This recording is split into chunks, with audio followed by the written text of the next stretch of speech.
Friends, एक European country दे रहा है फ्री एंट्री, मतलब वहाँ पे जाने के लिए आपको वीज़ा की ज़रूरत नहीं होगी, चाहे आपके पास पाकिस्तान की नेशनलिटी है, इंडिया की, अफगानिस्तान की है या फिर किसी भी कंट्री की नेशनलिटी है, आपको वहाँ पे जाने के लिए वीज़ा की ज़रूरत बिल्कुल नहीं होगी। इसके अलावा उस कंट्री में जाएंगे कैसे और कुछ फैक्ट्स भी हैं इंपॉर्टेंट इस कंट्री से रिलेटेड, कौन सा वो कंट्री है, तमाम इन्फॉर्मेशन जानने के लिए इस वीडियो को पूरा वॉच करें। अस्सलाम वालेकुम फ्रेंड्स, मेरा नाम है असद अली, आप देख रहे हैं एवरी वीज़ा यूट्यूब चैनल को सब्सक्राइब कर लें क्योंकि इस चैनल पर आपको यूरोप एशिया की कंट्री से रिलेटेड इन्फॉर्मेशन और जॉब्स मिलती रहती हैं। साथ में बेल आइकन को प्रेस कर लें ताकि नई आने वाली इन्फॉर्मेशन और जॉब आप मिस ना कर पाएं। इसके अलावा फ्रेंड्स, काफ़ी वीडियोस अपलोड कर चुका हूं मैं इस चैनल पे कि आप ऑनलाइन कैसे जॉब्स अप्लाई कर सकते हैं यूके में और बहुत से यूरोपियन कंट्रीज में, प्रूफ के साथ तमाम तरीकाकार भी मौजूद है, तो आप जरूर ट्राई करें क्योंकि हो सकता है एक वीडियो के जरिए आपकी जॉब सेटल हो जाए। आते हैं मेन टॉपिक की जानिब। सबसे पहले आपको ट्रांसनिस्ट्रिया के बारे में बात कर रहा हूँ। ट्रांसनिस्ट्रिया को समझने के लिए फ्रेंड्स आपको गूगल मैप पे आना होगा। यहाँ पे मोल्दोवा है, एक यूरोपियन कंट्री है, ये भी जो मैं जिस कंट्री की मैंने बात की है कि आपको कोई ज़रूरत नहीं होगी वीज़ा की जाने के लिए, उसका नाम है ट्रांसनिस्ट्रिया।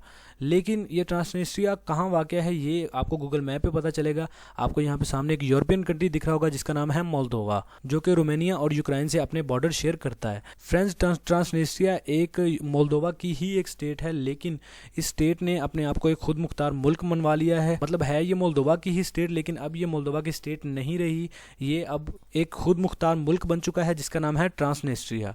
तकरीबन 4 से 5 ममालिक इसकी खुद मुख्तारी को तस्लीम भी कर चुके हैं और ट्रांसनिस्ट्रिया को तस्लीम कर चुके हैं, लेकिन अभी तक यूनाइटेड नेशन यानी अक़वाम मुत्तहिदा ने अभी तक ट्रांसनिस्ट्रिया को एक अलग खुद मुख्तार मुल्क नहीं माना, तो इसलिए इनका वीज़ा ही नहीं है। तो इसलिए ट्रांसनिस्ट्रिया में जाने के लिए आपको वीज़ा की ज़रूरत होती नहीं है क्योंकि उनका वीज़ा ही नहीं है।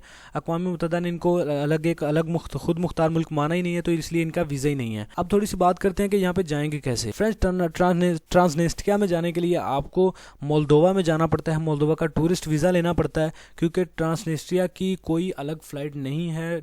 काफ़ी वीडियोज़ में देख रहा था यूट्यूब पर जिनमें कह रहे थे कि दुबई से फ़्लाइट जाती है, कनाडा से फ़्लाइट जाती है, यूएसए से जाती है, कहीं से नहीं जाती, सिर्फ मोल्दोवा से आप ट्रांसनिस्ट्रिया में जा सकते हैं। इसके अलावा और कोई वे नहीं है, कोई फ़्लाइट नहीं है। फ्रेंड्स, ट्रांसनिस्ट्रिया में जाने के लिए आपको मोल्दोवा जाना पड़ेगा। मोल्दोवा से फिर आगे आप जब ट्रांसनिस्ट्रिया के एयरपोर्ट पे जाएंगे, मतलब बॉर्डर पे जाएंगे, आपके पासपोर्ट पे एक स्टैंप कर दी जाएगी जो कि फ्री स्टैंप होगी। उसमें लिखा जाएगा कि 45 दिन के लिए आप ट्रांसनिस्ट्रिया में फ्री स्टे कर सकते हैं। इन 45 दिनों में सिर्फ आप विजिट कर सकते हैं, आप काम नहीं कर सकते। और अगर आप 45 दिन से ज़्यादा स्टे करते हैं तो उसके लिए आपको एक बड़ा जुर्माना अदा करना पड़ता है जो कि कम से कम 25,000 यूरो तक जा सकता है। इसके अलावा फ्रेंड, जो ट्रांसनिस्ट्रिया है ये खूबसूरत मुल्क है और यहाँ पे यूक्रेनियन और रोमानियन की तादाद काफ़ी है और यहाँ पे लैंग्वेज जो है वो यूक्रेन भी चलती है और मोल्दोवियन भी चलती है। बाकी जॉब्स की बात करें तो यहाँ पे कुछ पढ़े लिखे अफराद के लिए जॉब्स अवेलेबल हैं, लेबर कैटेगरीज की यहाँ पे जॉब्स नहीं हैं। तो फ्रेंड्स, ये बात एक काफ़ी यूट्यूबर्स नहीं बता रहे थे कि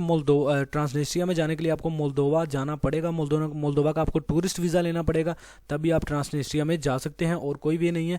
अच्छा, अगर आपको नहीं पता कि मोल्दोवा का वीज़ा कैसे अप्लाई करते हैं तो आप मुझे कॉमेंट सेक्शन में बता सकते हैं। मैं नेक्स्ट वीडियो आपको मोल्दोवा पे बना दूंगा कि क्या रिक्वायरमेंट्स है, कैसे अप्लाई करते हैं, कहाँ अप्लाई करते हैं, प्रोसेस और तमाम इन्फॉर्मेशन। बाकी करेंसी की बात करें तो ट्रांसनिस्ट्रिया की जो करेंसी है, ट्रांसनिस्ट्रिया की करेंसी जो है पाकिस्तानी तकरीबन ₹2.5 2 या ₹2.5 के बराबर है। इसके अलावा फ्रेंड्स, कुछ यूट्यूबर्स कह रहे थे अगर आप ट्रांसनिस्ट्रिया में जाते हैं तो आपकी ट्रैवल हिस्ट्री बड़ी ज़बरदस्त बनती है, तो इसके लिए मैं आपको यही कहूँगा कि ट्रांसनिस्ट्रिया में जाने के बाद आपकी ट्रैवल हिस्ट्री नहीं बनेगी क्योंकि वहाँ का वीज़ा ही नहीं है, तो आपको वीज़ा कैसे मिलेगा।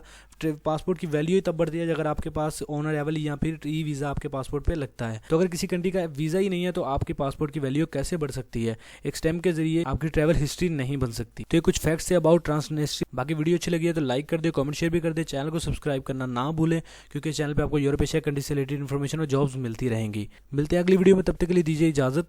अल्लाह हाफिज़।